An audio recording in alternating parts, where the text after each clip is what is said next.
Good evening. My name is Rick Seiler, Public Works Director, City of Marque. With the Joe Compion is with us tonight, Mayor Pro Tem, sitting in with us. This meeting is to cover a grant application that we're planning on moving forward with that's sponsored through Department of Agriculture. It's a community block grant that we are anticipating applying for. There are some other opportunities that we can use the funding for.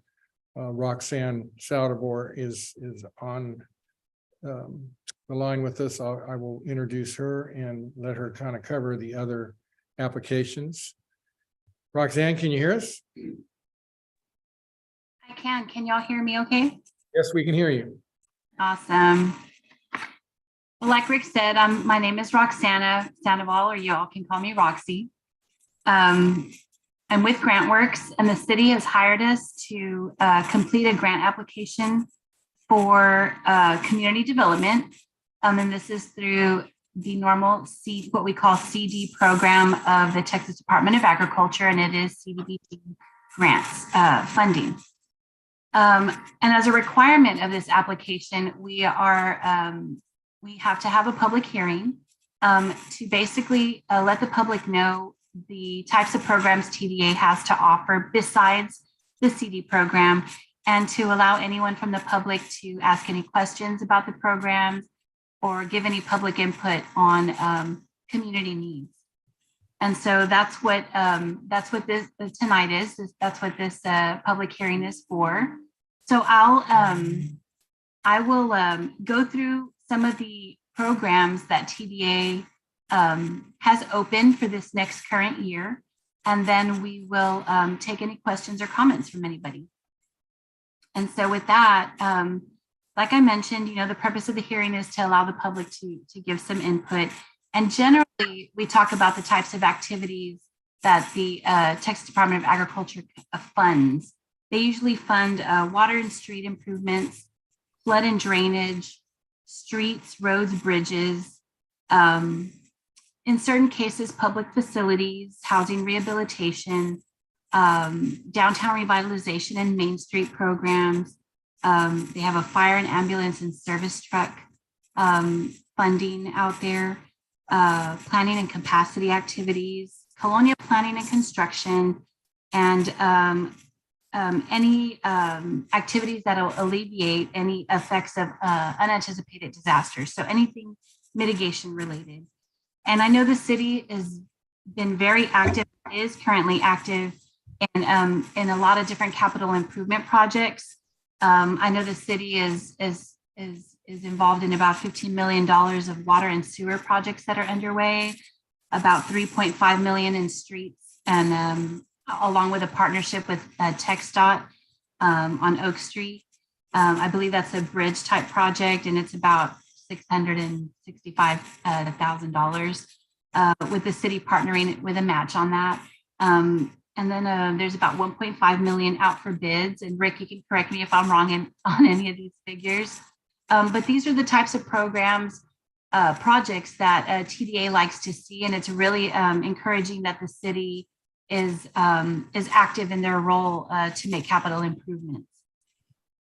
Now, the main types of grant applications that will be open this in 2023 includes the CD regional grant, which is the one we've been hired to execute. And these are normally water, sewer, drainage, street type projects. The COG, HGAC, usually sets priorities for these this type of program. And with the maximum being to apply for is $500,000. COG has set a priority, their number one priority scoring wise as a drainage, flood and drainage. And then second priority is water, wastewater. And then third is streets.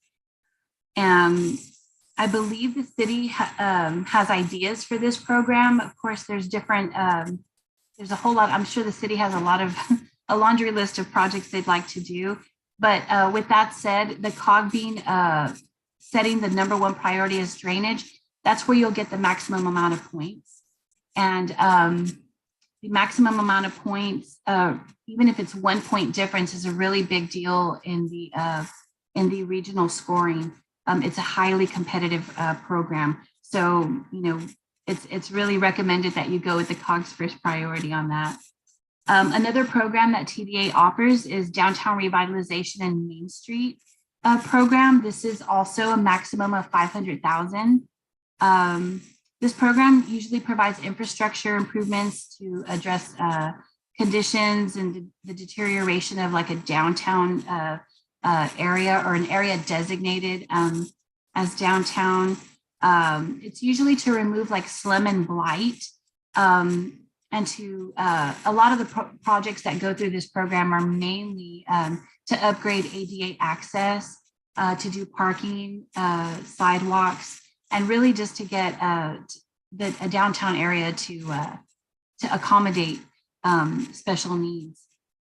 Another program is Fire, Ambulance, and Service Truck, and these are the programs that we call FAST. It's an acronym, and these provide funds for eligible vehicles and equipment for emergency responses and special services, and it's usually to rural communities, and it's about a $750,000 program maximum.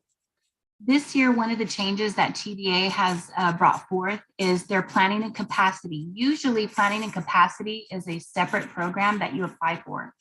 This year, if you want to do any kind of planning and capacity for the city, you'll have to apply for it under the CD program.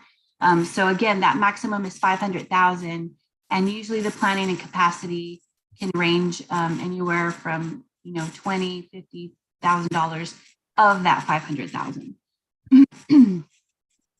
Another fund that is offered by TDA is the Colonia Construction. It's planning and construction. Now, Marque does not qualify for this program because it's usually counties, and it has to be 150 miles from the border. And I did all the measuring I could all up and down the border, and y'all are probably double that. So not eligible even to partner with your county on that. But nonetheless, I do have to tell you about the program that TDA offers. And it's usually first-time water, first-time sewer to rural communities that don't either have water or on a poor water well system. And so those are $1 million maximum.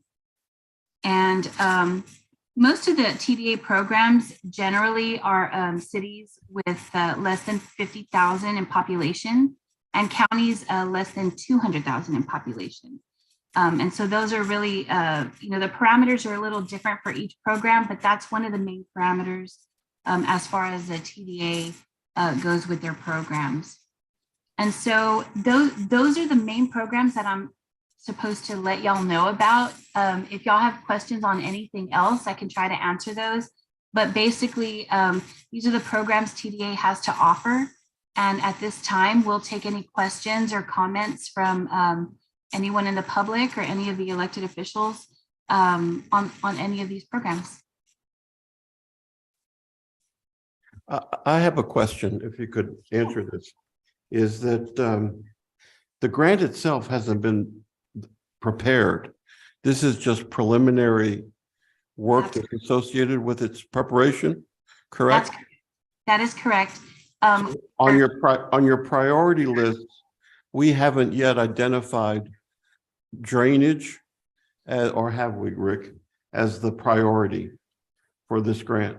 Council has not approved the project yet. Oh, okay. We have a project to bring forward, which happens to be a stormwater project, but Okay. that's Right. what we've got penciled in. Okay, very good. That's So, Rick, we're just gonna go after one grant, we're gonna go after 3 or 4 of them. I think we're only eligible for one, as I understood, right? We're not eligible for that $1 million one? That's correct. The $1 million is a Colonia Construction, and it's normally counties within 150 miles of the Texas-Mexico border. Yeah, But I did have to present that to the city at this meeting, just so, TDA does want the public to know about all of their programs. The city of Marque just happens to not qualify for that one. So I think what the question is, Roxanne, is we we could potentially apply for more than one grant, but this is not a, it's a weighted program that has to be, I mean, they're gonna have to award these grants, so I don't know if it's advantageous for us to put in more than one grant, because if we really want the one, we might be better off to put only one in. I'll let you answer that. So the CD program that we are hired to apply for on behalf of the city with this potential project that's coming up is you can only submit one grant in that particular program. Now, the other programs I did discuss, that would be really up to the city. We've only been hired to do the CD grant, and that's the one we know that the city is highly qualified for and within its COG region. So any of the other grants, that would really be a city decision on, maybe the FAST grant or a downtown Main Street type of program. But for basic infrastructure, you're really looking at the CD program, and it only allows you to apply for one application at a time. They do award them biannually. So this year that Marque is applying is the 23-24 cycle. You either get funded in the 23 or the 24 year. So the next cycle would be another 2-year cycle. So that's how TDA opens up these. They're not considered annual programs. They're like every other year, application wise. What's the deadline for submission? In January, right? Actually, your January submission is your MIT-MOD. You probably discussed that earlier. Okay, the MIT-MOD. Yeah. But this program, this CD program through TDA is due April 3rd. 30th. April 3rd at the very beginning of the month.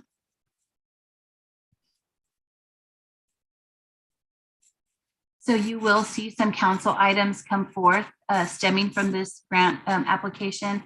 There's a whole lot of resolutions and required paperwork that has to go through council before we submit. So you will see this topic again, once the project has been chosen and once we get our paperwork together before the deadline, we will be bringing this back to council for approval.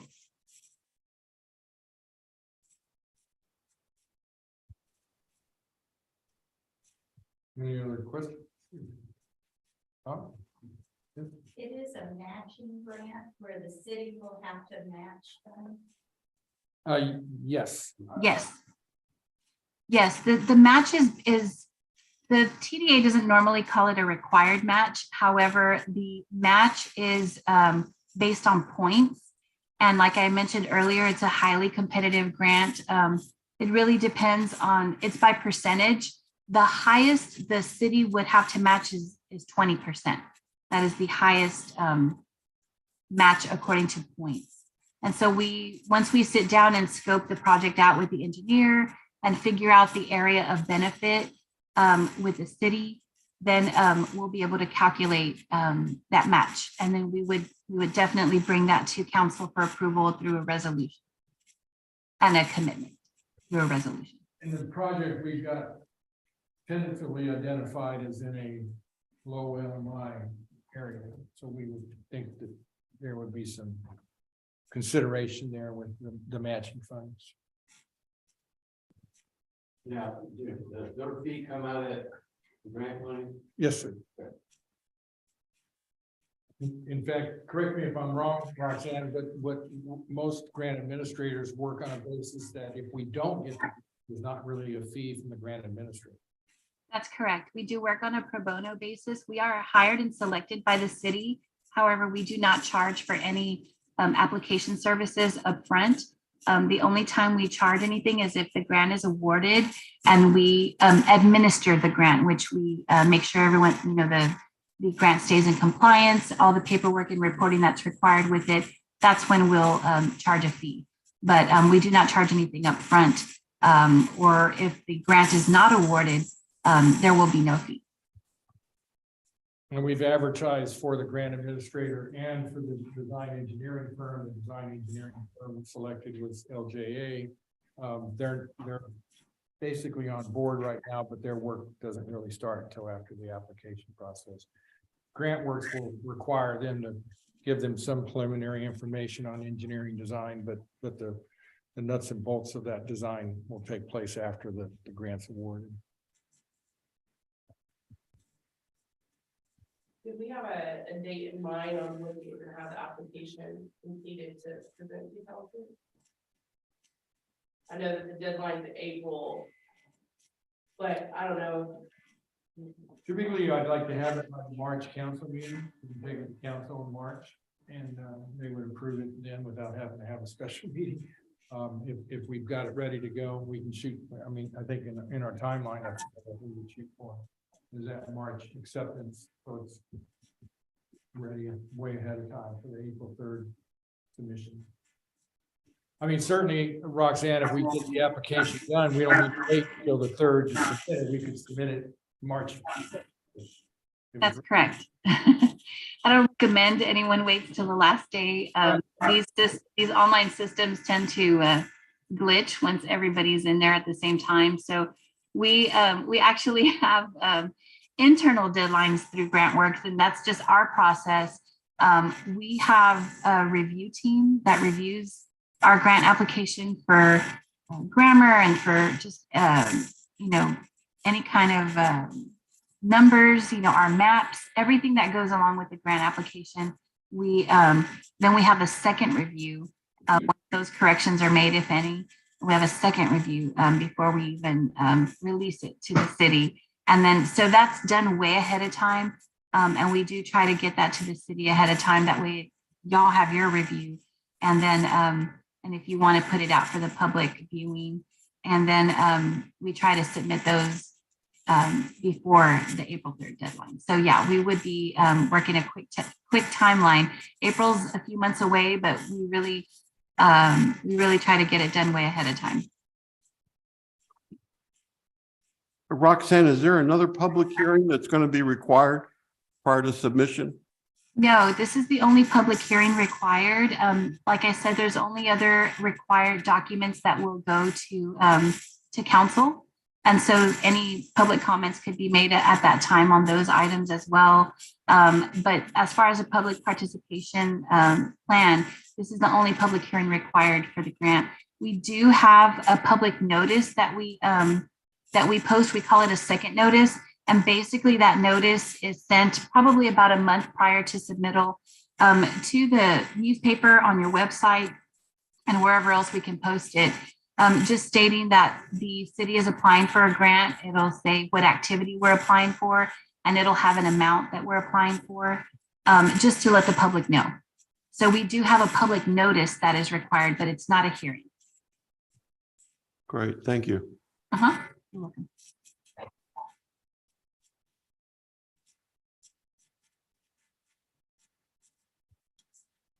Kind of covered the topics already. Questions on the program? Did you read anything ahead of time? If you don't have questions about the grants? Grant application. I don't have any question, but I do speak, for 84 minutes about something. Might come in late. For the council meeting, yes, that council meeting is held at 4. Oh, that's cool. So 4 is general comment. So for us, we are working the time, so how can we express our? Well, the normal council meetings are the second Mondays of the month. So this is actually a special council meeting. As far as attending a normal council meeting, a scheduled council meeting, those are the second Mondays. So the next one will be January.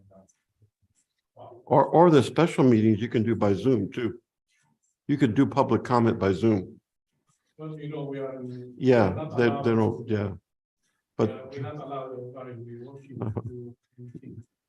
Not- well, while you're here, the city manager is right behind you, so you can make sure that at least you convey your messages if it's great urgency. Well, it is. To Yeah, me, yes, yeah. yes, it is. And probably to the city, it is. Right. So, yeah, I would like to say something, but Wow. I understand what you said. But Yeah, this form is actually. yeah, it's not a problem. No problem. Well, Well, don't go. Yeah. Oh, you're gonna visit with him? Okay. Oh, he's available, I'm good to. It's just, Appreciate it. Any other questions, comments, concerns? You think that you'll end up presenting to the public, mostly as the school committee council? Typically, we would get some information out there on our website, but generally, we would address it with council prior, at the same time. Okay, and those are meetings that the community can. Oh, absolutely. Any council meeting, yes.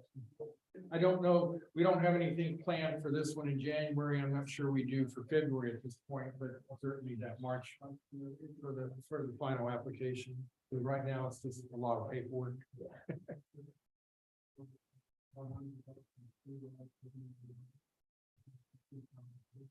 Okay, if that's all we got, I guess we can end the public meeting.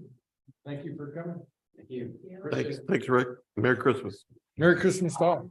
Yes, Thank you.